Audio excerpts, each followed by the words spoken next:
You're now listening to the show about the shit in life that's just a bit too much, from the perspective of stand-up comics. With our hosts, Carmelo Bongiovi and Ken Krantz. This week's topic, the comment trolls. This is a bit too much.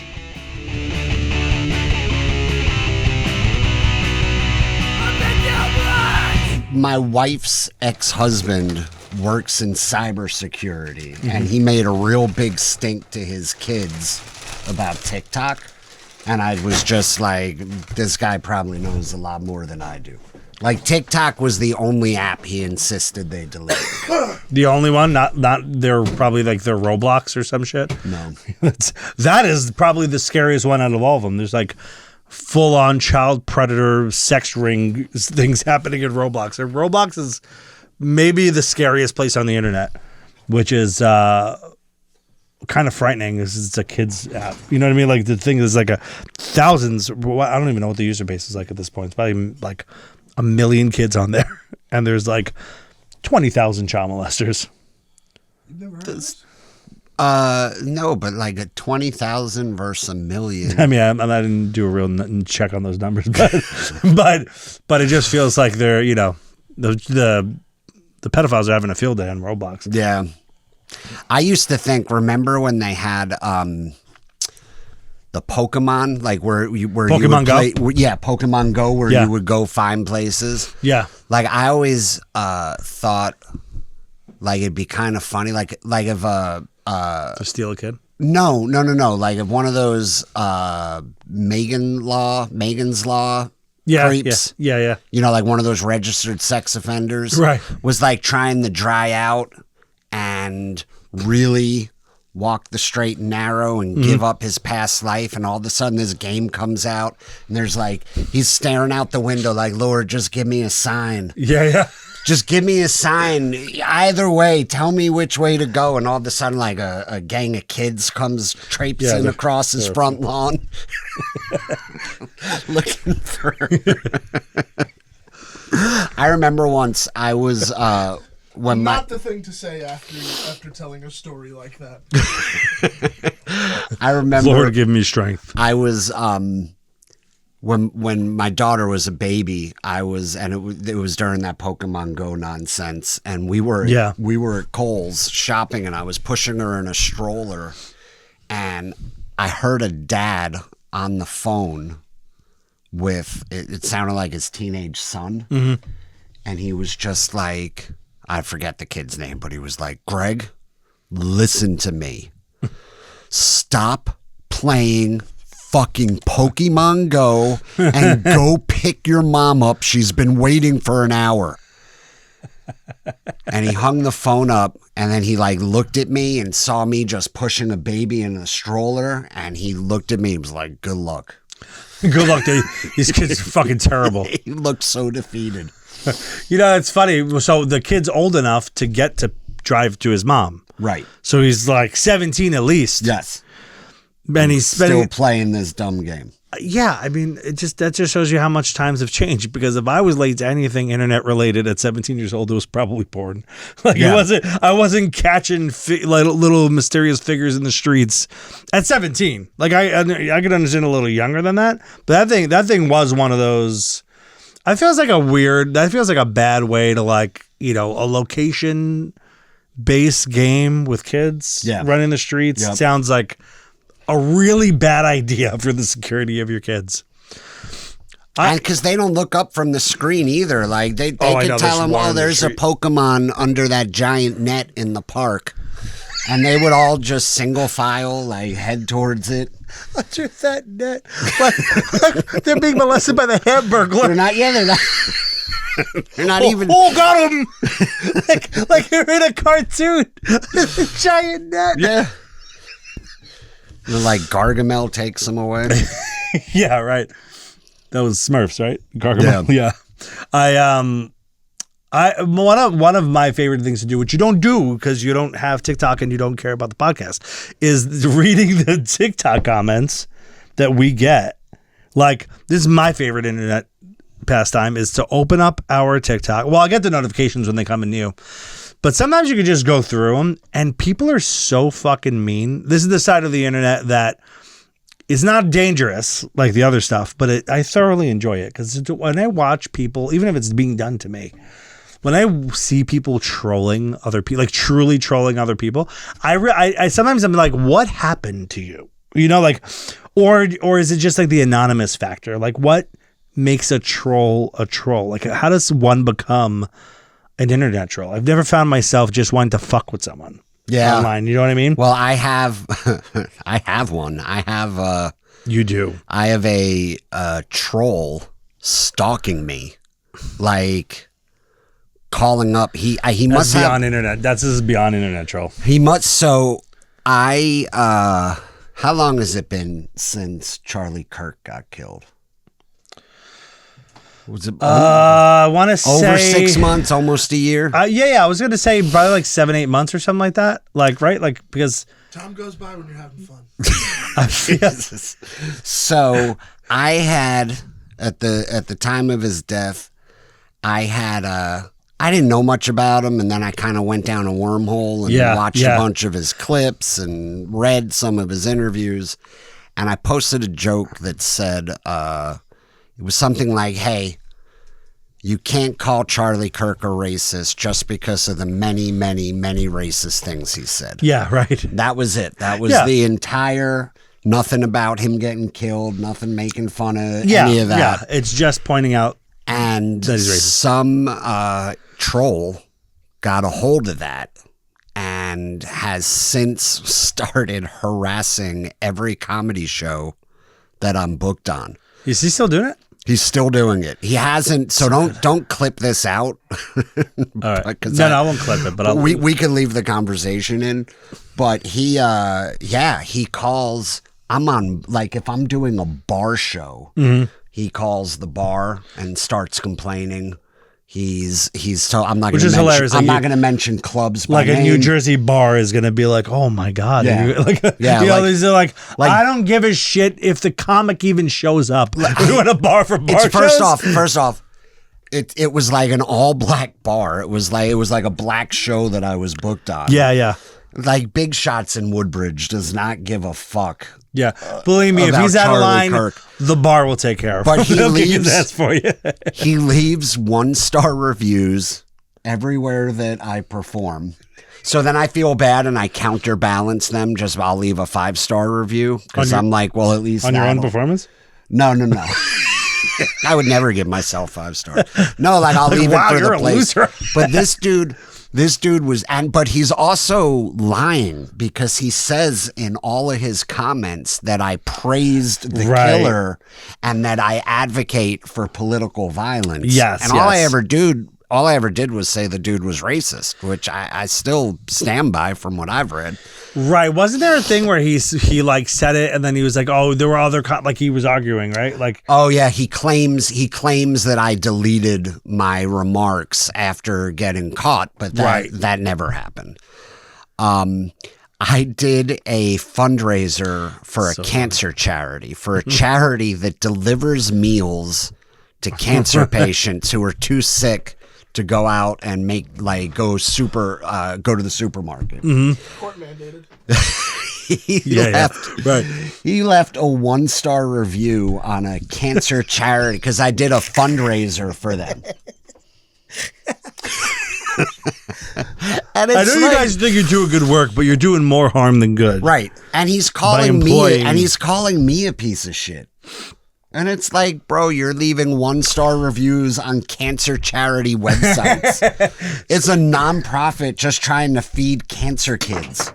Yeah, but you offended his idol, who looks like toothpaste. I mean, Charlie Kirk's just what a shapeless human he was. But so has he ever said anything to you directly? Like, has he ever messaged you? That's the bizarre thing. No. Like, you would think this would come along with some discourse, with some like, hey man, you're a piece of shit for saying this. I disagree with you for these reasons, or this guy was great for these reasons. You know what I mean? Like, I want to read one of these reviews. Where can I find it? Yeah, we can cut out the specifics if you want. Like if it's like a club. Wait here, I'll read some of them. I brought my glasses just in case. Hold on. Send out your silver alerts. Grandpa's got to read the papers. I'm going to tell you guys how things used to be. Man, when you just put on those glasses, you aged up 48 years. Yeah. It's not that you don't look good in them. It's that, anytime someone's glasses start sliding down their nose like that, it reminds me so much of my dad. Yeah. Well, keep it up. I'm going to beat the shit out of you. All right. So he posted this in March for a show that I'm doing in May. I'm not going to name the venue or anything. They have an upcoming comedy show with Ken Krantz, who supports political violence. When Charlie Kirk was killed, he praised the shooter. Having a person perform at your venue who supports murder because of different opinions is absolutely disgusting. I don't want to give money to a place that hires people who support political violence. Also, you don't have to give money to them. You're not going to the show.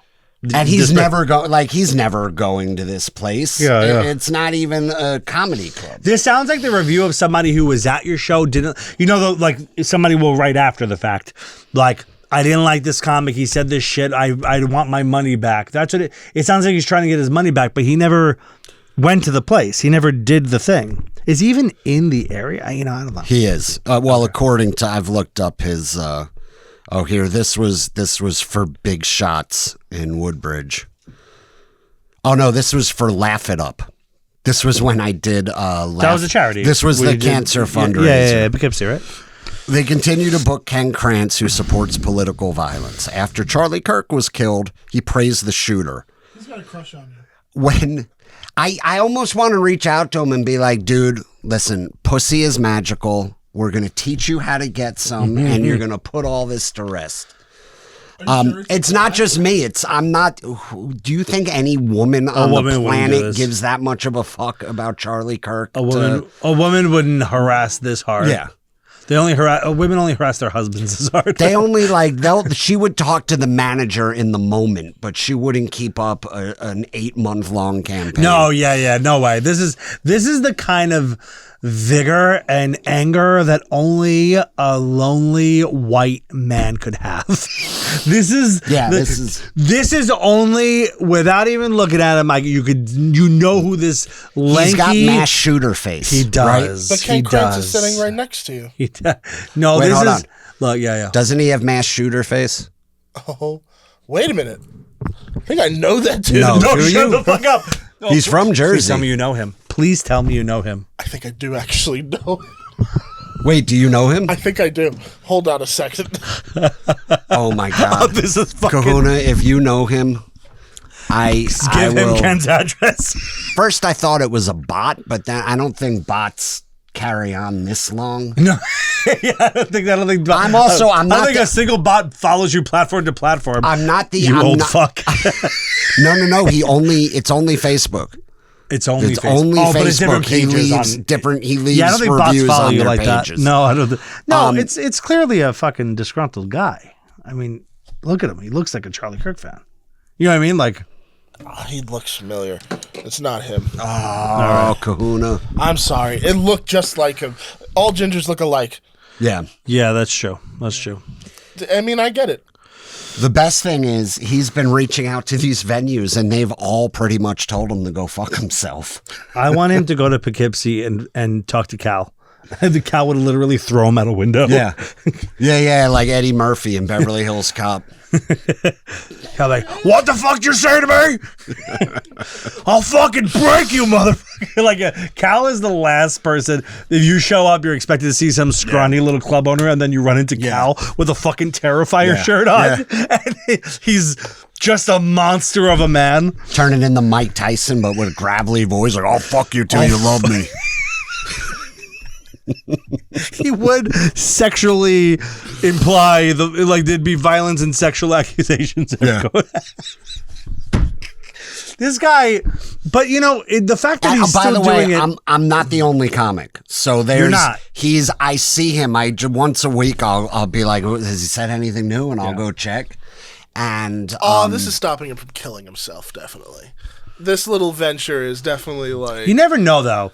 That's the thing about it. That's like when somebody's like that, you go, okay, their first instinct goes to like this person. I mean, he's not threatening you. He's not threatening you. So he's not really like coming off like a threat, but you never know because it's the persistence that's scary. Yeah.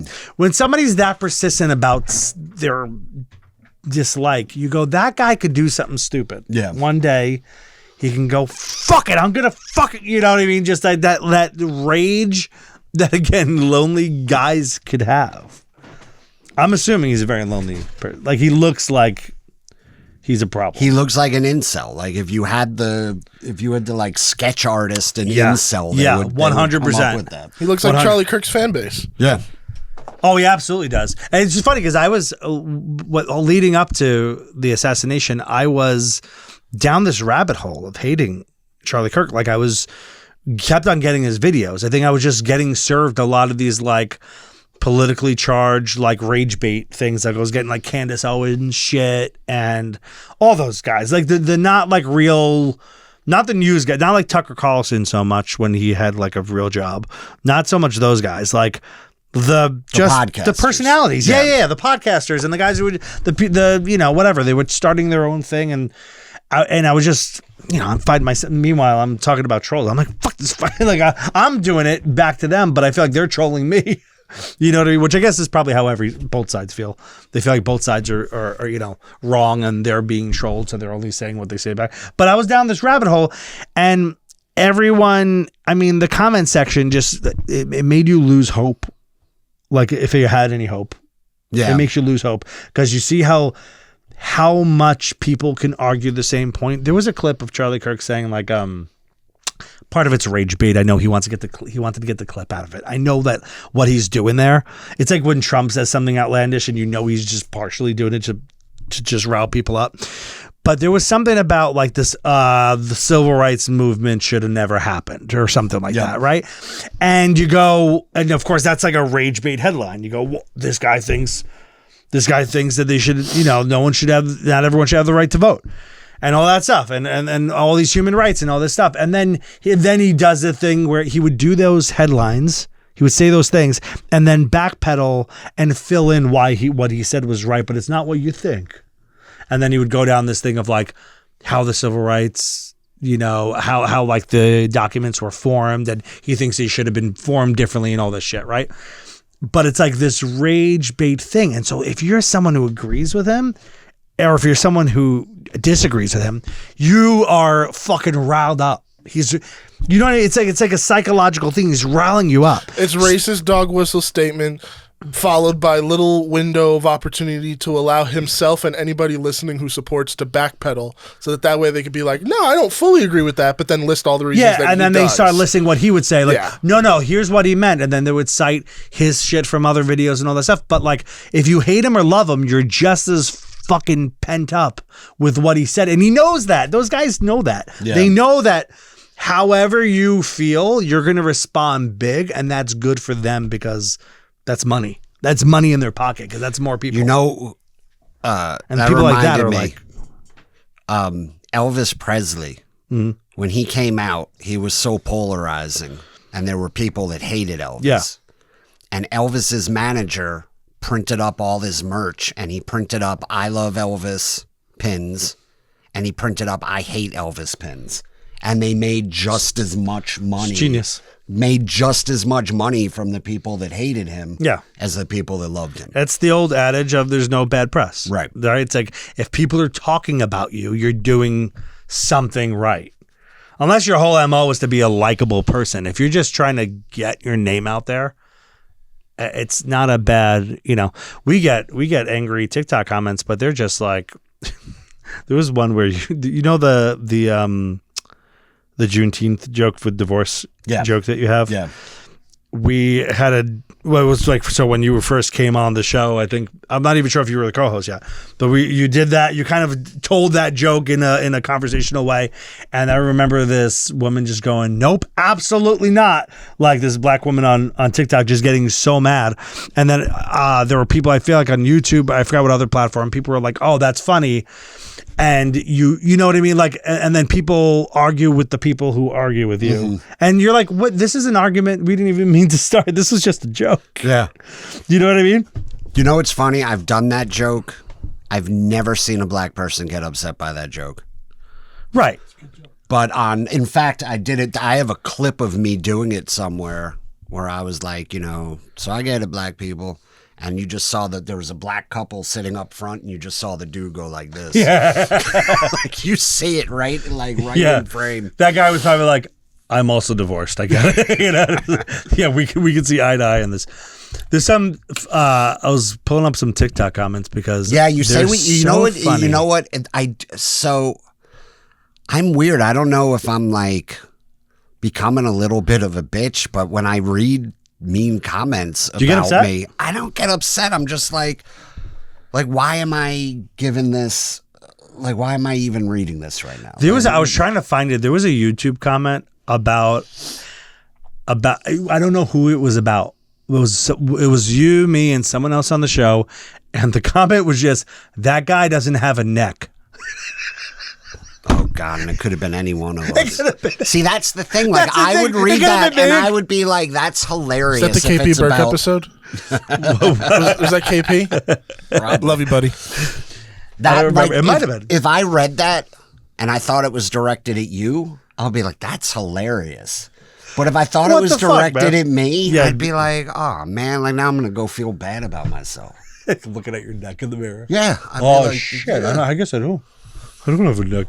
But that's a bit like, all right, we had Vic Cedeno on recently. Very funny episode. Fucking hilarious. And we had that whole like 90s daytime TV conversation. We were talking about like 90210, the old actors in 90210. And there's like people who there's a guy who commented, bro, this is the oldest conversation to have. Like he was mad.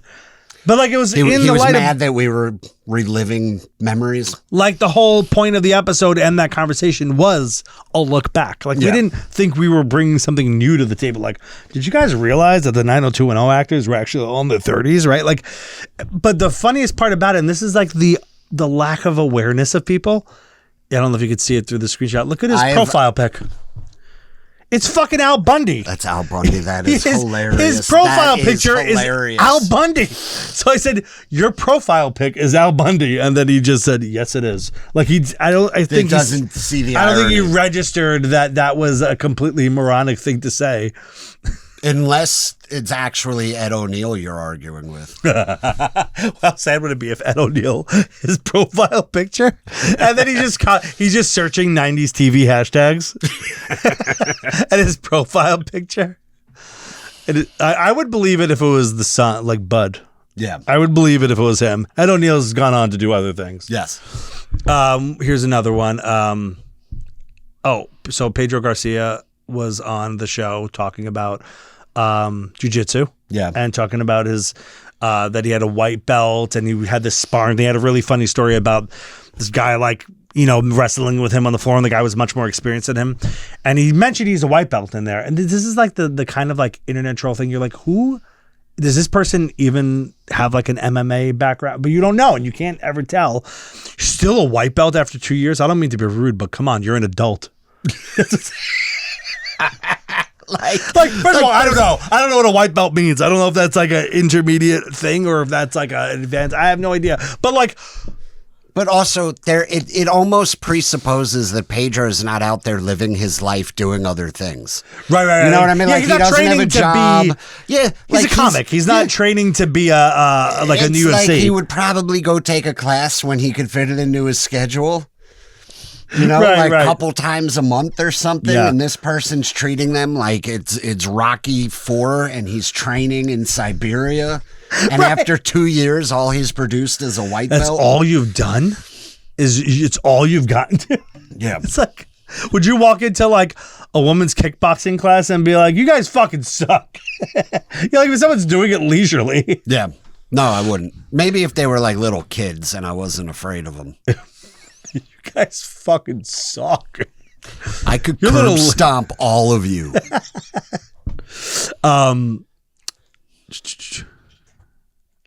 I'm trying to see which one this was. Oh, what's his name? The one with the gambling problem. Joe McAndrew. Joe McAndrew. Another funny episode. That was very funny. But then there's people that are just upset. Like, first of all, fact checking.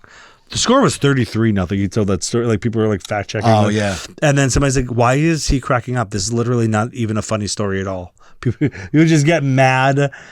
You know, I think also there's certain topics that are sensitive to people, and then they just get angry about it. It is unbelievable how many people will hop into a comment section and tell you how not funny your own story or experiences. I've been dealing with this. By the way, my phone has been blowing up all day with comments telling me about what? So I was telling you guys off air that last night we found out my wife's therapist told her she was retiring. This was a couple years ago. Yeah. And then all of a sudden, my wife's sister had reached out to her, like, hey, didn't you say she retired? And like sent her something that showed she was still working. So my wife started thinking like, hey, like, do you think she fake retired because she didn't want to listen to my bullshit anymore? And I told her, no, I think she probably thought you had it all figured out and felt bad still taking your money. Like, yes, of course I feel like she's tired. And the best part is, it's like, you've perfected yourself as a human, and now you don't need this. and she feels terrible taking your money. Right. And so we are working under the assumption that she fake retired. It's entirely possible that she didn't, but I'm a comedian, and I was having a bad day yesterday, and I was like in a real funk. Like I was like really depressed yesterday. Yeah. And hearing this story was the first thing that made me laugh the entire day. That says something about you. So, well, no, you should hop on Threads in the comments section because a lot of people agree. I mean, no, it's hilarious, but your wife's therapist avoiding her being the one thing that can lift you out of a bad spot does say something about you. This is like, well, I think we might have talked about it on air a little bit, but back in December, you and I had 2 shows together. Yeah. Like 2 weeks apart. And I particularly bombed on one show and did very well on the other, right? Right. And the first show was the one where I was hosting, and I just couldn't fucking get that. It was just bad. They were just not fucking they just hated my guts.